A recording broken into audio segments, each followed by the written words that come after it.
जय श्री राम सबको। हमारे जितने भी यूट्यूब फैमिली है, भाई बहन, सबके एकदम दिल से प्रणाम बा।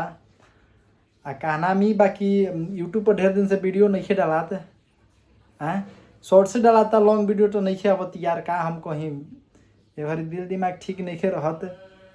आ ये शॉर्ट्स डाली के रीजन ही बाकी जौन इंस्टाग्राम पे वीडियो बनाइला ना वह वीडियो डाल दिला यूट्यूब पे। माने कि अब एक अथी से दू निशाना, फेसबुक पे वही वीडियो चला, जौन वीडियो इंस्टाग्राम पे डाला वही यूट्यूब पे, वो फेसबुक पे, तीनों जगह। आ लॉन्ग वीडियो तो बहुत दिन से नहीं आवा, तो हम कोशिश कैनी है कि ट्राई करत नहीं कि एगो माने कि कुछ सूचना दे दिए आप लोगों के हैं कि माने कि का हमारा करे के चाहिए का ना। इतना दिन से हम यूट्यूब पर वीडियो बनावत हो गई, बीचवा में हमारे चैनलवा यार बहुत अच्छा चलत रहे, बहुत बढ़िया चैनल। जब स्टार्टिंग में बनल रही तो घरी एगो माने ना होला जोश आ जुनून रहे कि हमारा ब्लॉग करे के बाद, ब्लॉगिंग बनावे के बाद, एक से एक वीडियो कौन भी मार यूट्यूब पर वीडियो मार देखत रहे कि कैसे वायरल करे, कैसे क्या करे, कंटेंट कहाँ से लाए, क्या देखे, सब कुछ देखनी। हमारा सब कुछ पता चल गई, वीडियो बनावे लगनी। वीडियो तो उन्हें पीछे माने हो गई 6 महीना से ऊपर हो गई। माने वो पहले डेली वीडियो बनावत रही, अच्छा खासा रिस्पॉन्सो मिलत रहे, हमारे चैनल के रीच उच बा जौन बढ़ गई रहे, अच्छा खासा भी होता, सब्सक्राइबर भी बढ़त रहा, ऐसा बात ना रहे।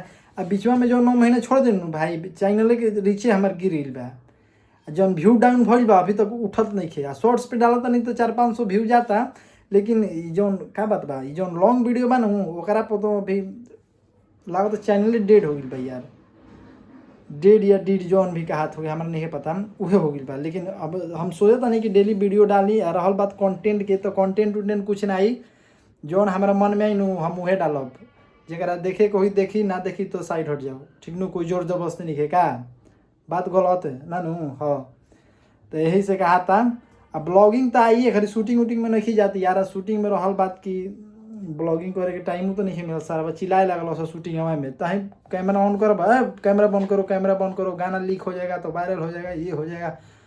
सब लहसुन प्याज बकत रही सकंजो सारा हम ना बनाई तोहनी के, हम अपने बना ले। हमारे भैया तना गुण बताइलन बाकी हम बना ले बोल के वीडियो का भाई, बात सही बाकी ना। तो वीडियो आई, टेंशन लेवे की जरूरत नहीं है। भोजपुरी या हिंदी दोनों में आई, कहे से कि पता बा belong from Bihar, live in Patna and home town हमने के तो बहुत दूर के बनी जा, बहुत दूर के नहीं जा, नज़दीके के बनी जा, ढेर दूर के थोड़े बा। तो वीडियो आई कंटिन्यू, टेंशन मत ले जा, एक से एक वीडियो आई। तार लोग मोटिवेटो करो, मोटिवेट हमारा से तू लोग सीखे लो कुछ कुछ, ठीक नू। जैसे जैसे चलम तो इस चीज़ चलाई पर तू चली हो, गलती चलम तो गलत हो चले के बाद, सही चलम तो सही हो चले के बाद, ठीक नू। का बुझाइल।